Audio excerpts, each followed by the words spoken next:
In a previous video, I talked about staging and how that can help you to enhance your property to make it more appealing to potential buyers. Now in this video, I'm going to give you some more tips on how to increase the perceived value of your home. So you're not doing renovations, but you are making changes and small fixes here and there to enhance the value of your property for when buyers come to take a look at it. So for those tips, stay tuned. Sort of like a forced savings plan. Over time,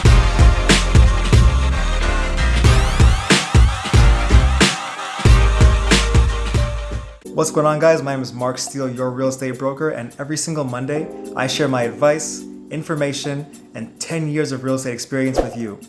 But before we get started, be sure to hit the like button and smash subscribe so you can stay tuned with me every single Monday and learn more about the real estate industry. So as I mentioned in a previous video, we talked about staging and how staging can help you to enhance the perceived value of your home to make it look brighter, a lot more spacious, and really enhance it for those potential buyers or those targeted buyers that you want to attract to your listing. But in this video, I'm going to give you 7 tips and things to do yourself without a stager or other professionals to continue to enhance that perceived value. So when people come in during the showings or the open houses, for example, they will see your space as the one to buy. Now, this is a long list. I have about 14 tips that I've written down and put all in my book, The Great Real Estate Guide.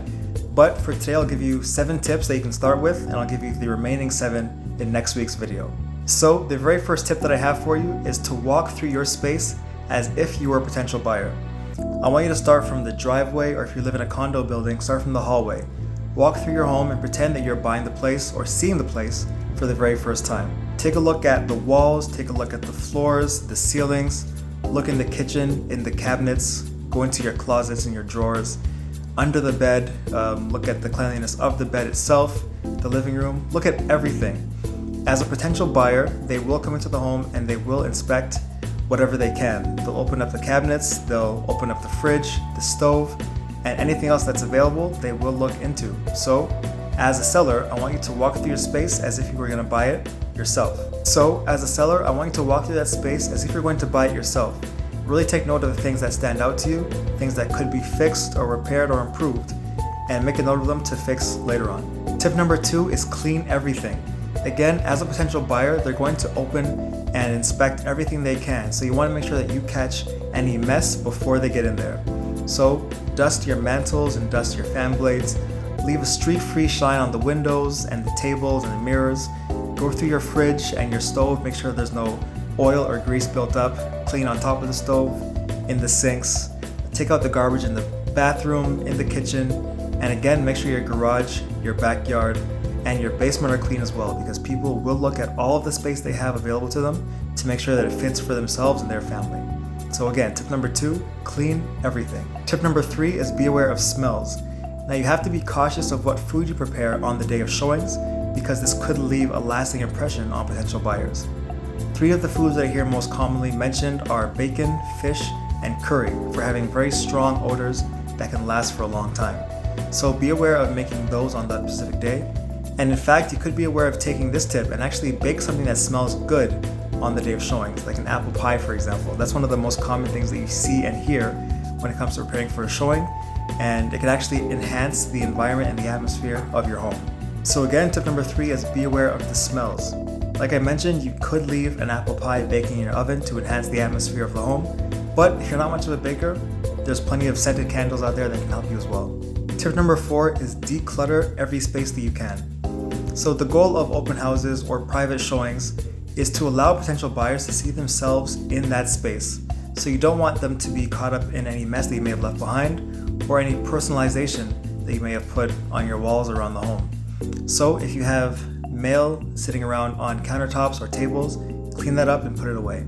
If you have a pile of shoes by the front door, clean those up as well. And of course, if you have a lot of stuff in your basement, consider organizing it or putting it in a separate storage lot outside of the home. Declutter your space and allow potential buyers to see themselves in that space. And that goes into tip number 5, neutralize the walls. There are some families out there that like to have bright, colorful walls in their homes, maybe bright pinks or lime greens, or maybe even the opposite, just black walls, for example. You want to make sure that the walls are as neutral as possible, because you never know which buyer is going to come in and take a look at that home. So you don't want it to be too polarizing. What I recommend is have simple off-white colors, maybe tan or beige, and I've seen a lot of charcoal on walls nowadays as well.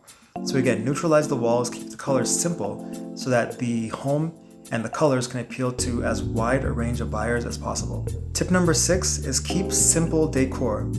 As I mentioned in the previous tip, you don't want to polarize potential buyers coming in by having anything that stands out too much or is too personal to your taste.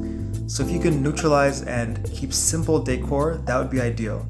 If you have large pink or large green furniture, you might want to put that away and consider having a stager put in more appropriate and more broad furniture for your home. If you have pictures of landscapes and just generic general artwork, that can be ideal as well. The final tip for this video, tip number 7, is store away personal items. As I mentioned, neutrality is key when you're looking to sell your home. So if you have to-do lists, if you have bills, maybe you have family portraits on the walls or family artwork, you want to take those down and keep them away for safekeeping for your new home. Again, the main idea here is to keep your home as neutral as possible so that when a potential buyer comes in, they can imagine themselves in that space and not be distracted by seeing yourself or your family in the home. So again, tip number 7 is store away your personal items. So that's it for this video, guys. Those are my first 7 tips for how to increase the perceived value of your home, along with enhancing it through staging and excluding doing anything like renovations or major repairs for the property. These are the simple things you can do yourself right now to help your listing to sell and get the top dollar that you're looking for your home. I'll give you more tips in the next video, so stay tuned until then. Be sure to like this video and subscribe to my channel so you don't miss that one next week. I'm Mark Steele, your real estate broker. I'll talk to you very soon.